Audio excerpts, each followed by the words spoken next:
বসন্ত উৎসবে মানে বাঙালির কোথাও একটা প্রেম খুঁজে পাই আমি। বরাবরই একটু রবি ঠাকুর এইসব একটু প্রেম টেম নিয়ে থাকি, তো লেখালেখি করতে পছন্দ করি।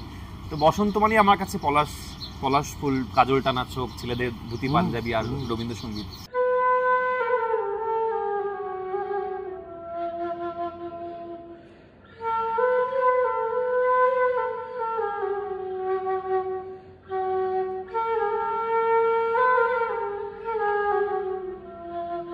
মানে সবে ধারাবাহিক করছি তোমায় আমায় মিলে, তখন সবে বাবা একটু অসুস্থ, আমি বাড়ির দায়িত্ব নিচ্ছি, এবারটা ফিনান্সিয়ালটা আমিও আস্তে আস্তে দেখবো। বাবাকে বললাম যে এবার আমার মাইনেটা বেড়েছে, তো কালকে তোমার ফুল বডি চেক আপ করাবো। তো বাবা পরের দিনই গত হয়ে গেল। তো এর থেকে বড় দুঃখ আর জীবনে কি হতে পারে?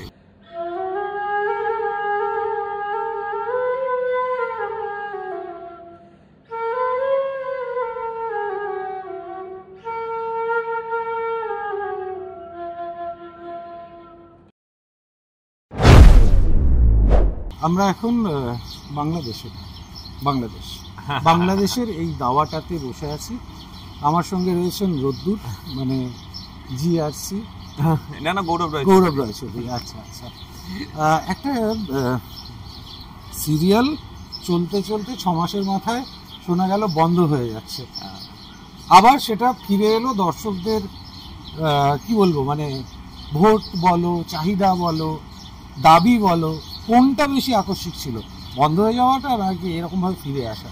মানে দুটো ঘটনা, দুটোর মধ্যে কেমন ভাবে ইম্প্যাক্ট ফেলেছিল, কোনটা বেশি? এইটা আমার কাছে বড় পাওয়া। বরাবরই দর্শকদের ভালোবাসাটা না বড়, অবভিয়াসলি বড় পাওয়া। মানে একটা কথাই আছে, আমি তো মানে আমি অত কখনো কোনোদিনও বড়াই করে কোনো কথা বলি না, বলতে চাইও না, কারণ কোথাও দিন আমার ইন্ধনটা নষ্ট হয়ে যায়, এটা আমি মনে করি। তাই আমি কতটা স্ট্রাগল করেছি, কী করছি, সেই গল্পগুলো আমার মধ্যেই চাপা থাকে, যার জন্য খুব একটা বড়াই করে বলতে চাই না। এটা কি চাপা রাখা যায় আজকের দিনে? থাক, আমি সেই ধরনের প্রমোশন পছন্দ করি না যেখানে আমার জেদটা শেষ হয়ে যাক। আমি চাই না, কারণ আমিও তো কোথাও গিয়ে, সবাই আজকাল দেখি প্রচুর সবাই যে যার মতন করে অনেক রকম কথা বলে নিজের জীবনের স্ট্রাগল, কিন্তু আমার কাছে স্ট্রাগলটা, আমার কাছে সবার কথা কেন, আমার ডেফিনেটলি সেই যে যার পয়েন্ট অফ ভিউ থেকে ডেফিনেটলি সে যে যার মতন ঠিক, কিন্তু আমার যেটা ভাবনা মনে হয় যে আমি আমার এই জেদটাকে কোনোদিন নষ্ট করতে দিতে চাই না। যেই সুযোগটা আমি কোনো একটা সময় হয়তো পেতাম না, অনেক চেষ্টা করতে করতে আজ যে জায়গায় দাঁড়িয়েছি, তা বলে কি প্রথম দিনে কথাটা ভুলে যাবো? কখনোই নয়। আমার পরিবারের শিক্ষা কখনো সেটা নয়।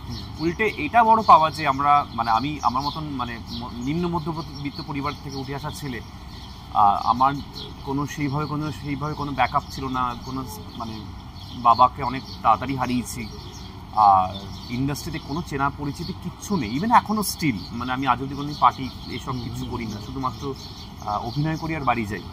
আর বাকি আমার যে সমস্ত মানে ভালোবাসা রয়েছে, লেখালেখি এইসব নিয়েই থাকি 24 ঘন্টা। আর একটা ভালোবাসা আছে, সেটা পরে যদি কখনো আমরা বেশি সময় পাই, এই যে বাঁশি। হ্যাঁ, ওটা আমি জাস্ট ওই প্র্যাকটিস করতে করতে বেশ ভালো লাগে, আমি যেটুকু শুনেছি। ওটাও মেকআপ রুমেই আর কি প্র্যাকটিস।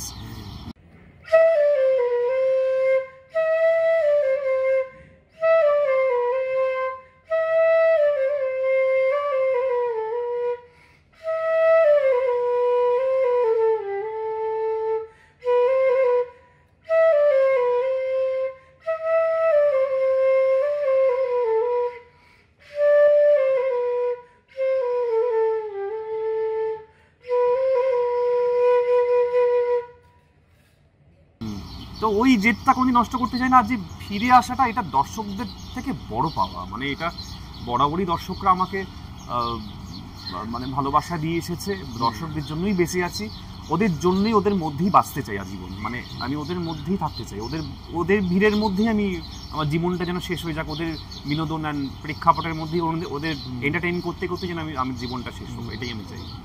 মানে আমি সেদিন তোমার একটা লেখা পড়ছিলাম, ইনস্টাগ্রামে লিখেছো বাবান থেকে জিআরসি, এইটা আমি চাইবো। মানে এই অনেকে তো ইনস্টাগ্রামটা এখন যেটা হয়, টেক্সট খুব একটা পড়ে না লোকে, লেখা পড়ে। হ্যাঁ, লেখা পড়ে না। আমি চাইবো ওই জায়গাটা, মানে একটু যদি বলো বাবার কথাটা। মানে বাবার মার তো প্রত্যেকটা সন্তানের কাছে কোথাও গিয়ে একটা মানে কি বলবো, সব সময় সে একটা সন্তান যতই বড় হয়ে যায়, সেও যদি বয়স হয়ে যায়, তার বাবা মার কাছে সে বরাবরই ছেলে মানুষই থাকবে, সেটা যে কোনো বয়সেই হতে পারে। তো আমি কোথাও গিয়ে খুব তাড়াতাড়ি জীবনের রেসপন্সিবিলিটি নিতে যাচ্ছি, মানে সবে ধারাবাহিক করছি তোমায় আমায় মিলে, তখন সবে বাবা একটু অসুস্থ, আমি বাড়ির দায়িত্ব নিচ্ছি, এবারটা ফিনান্সিয়ালটা আমিও আস্তে আস্তে দেখবো। বাবাকে বললাম যে এবার আমার মাইনেটা বেড়েছে, তো কালকে তোমার ফুল বডি চেক আপ করাবো। তো বাবা পরের দিনই গত হয়ে গেলেন।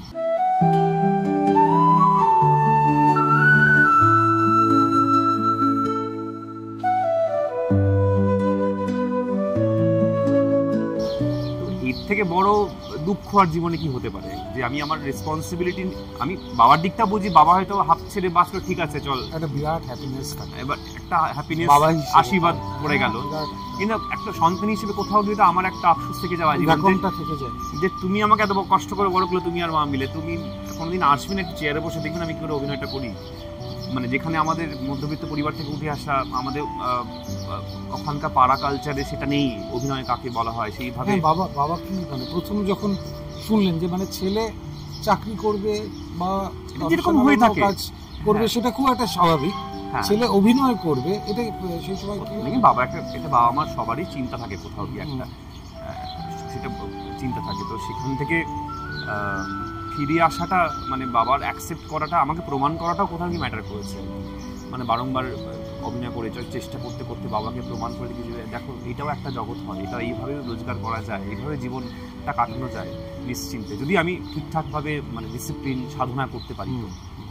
কোথাও কি তারা কনভিন্স হয়েছে, যার জন্য আজকে দিনে দাঁড়িয়ে তো এখন তার নতুন করে কিছু বলার নেই, করেই যাচ্ছে। আর পুবের ময়নাতে এখন যা দেখছি, ময়না তো এখন ডাক্তারি পড়ছে, সেখানে মুখ্যমন্ত্রী আসছেন, এসে তাকে মানে সে যে ঠিক সেটা বলছে। পুবের ময়না এখন বেশ মানে কি কি চলছে, বেশ জমে উঠেছে পুবের ময়না। এখন একটা টানাপোড়েনের গল্প চলছে, রোদ্দুর ওর সাথে খুব খারাপ বিহেভ করেছে না বুঝি, তার জন্য সরিও চাই অবশ্যই ময়নার কাছে। এবার ময়নার হয় না, তুমি কন্টিনিউসলি কোনো মানুষের খারাপ বলতে বলতে তাদের খারাপ লেগে যায়, সেটাও রয়েছে এখন। সেটা তার পরবর্তী ঘটনা কি ঘটবে সেটা এখন মানে আজকে আমরা শুটিং করছি, কতদিনে ময়না আবার ফিরে আসে এইটা এখন বলা মুশকিল। এখন প্রচন্ড টানাপোড়েনের ঘটনা চলছে, খুবই মানে কি হবে, মানে আমাদের পরিবারও কোথাও গিয়ে ভাবতে বসে যে কি হচ্ছে, মানে এবার দেখি বাড়ির বউ তো এন্ড অফ দ্য ডে।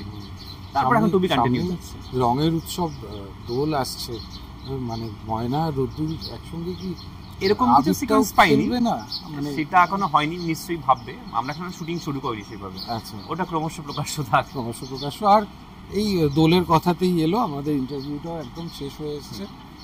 রঙের উৎসব, ভালোবাসার উৎসব, দোলযাত্রা, একটু আমাদের বসন্ত উৎসব আছে। বসন্ত উৎসবে মানে বাঙালির কোথাও একটা প্রেম খুঁজে পাই আমি, বরাবরই একটু রবি ঠাকুর এইসব একটু প্রেম নিয়ে থাকি, তো লেখালেখি করতে পছন্দ করি। তো বসন্ত মানে আমার কাছে পলাশ ফুল, কাজল টানা চোখ, ছেলেদের ধুতি পাঞ্জাবি আর রবীন্দ্রসঙ্গীত। তো এটা তো ডেফিনেটলি আমি হয়তো যেতে পারবো না বোলপুরে শুটিংয়ের জন্য, কিন্তু আমি এনজয় করবো সকালবেলা উঠে, সাথে একটু পরিবারের সাথে সময় কাটানো, বন্ধুদের সাথে সময় কাটানো, একটু আবির খেলা, আর অর্গানিক আলো অবশ্যই, রং অবশ্যই আবির। আর অ্যানিমেলসদের একদম দূরে রাখবেন, একটু হেল্প করুন, কারণ ওরা তো কথা বলতে পারে না, ওদেরও কষ্ট হয়, আমরা তো বলতে পারি, তাই আমাদের কথা বলি কত সমস্যা তৈরি হয়ে গেছে।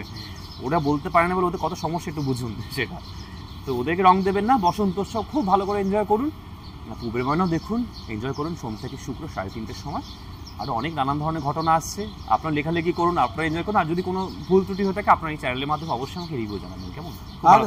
আর যেটা মানে গৌরব বললেন না, রং, আবির, রবীন্দ্রসঙ্গীত সবই হবে, আর সুলেখক, সু অভিনেতা হয়তো তার বাঁশিটা তুলে নিয়ে বাঁশিতে বসন্ত রাগটাও কোথাও বেশ, আমি তাহলে একটু প্র্যাকটিস করব, তাহলে এবার যখন বলছি যখন আমি ট্রাই করব, ভালোই যাবে, মানে দোলের সঙ্গে হয়তো যাবে। অনেক ধন্যবাদ, ঠিক আছে, আমি সেদিন একটা কিছু পোস্ট করব, একদম। Thank you so much. আর ওয়ান্ডারওয়ার্ল্ড বাংলায় আগেও তুমি এসেছো, আমার খুব ভালো আলাপ হয়েছে, আজকেও মানে এই ক্রাঞ্চ অফ টাইমে যেটা হলো তার জন্য অনেক ধন্যবাদ। থ্যাংক ইউ সো মাচ, সবাই খুব ভালো থাকবেন, এনজয় করবেন, একদম। নমস্কার।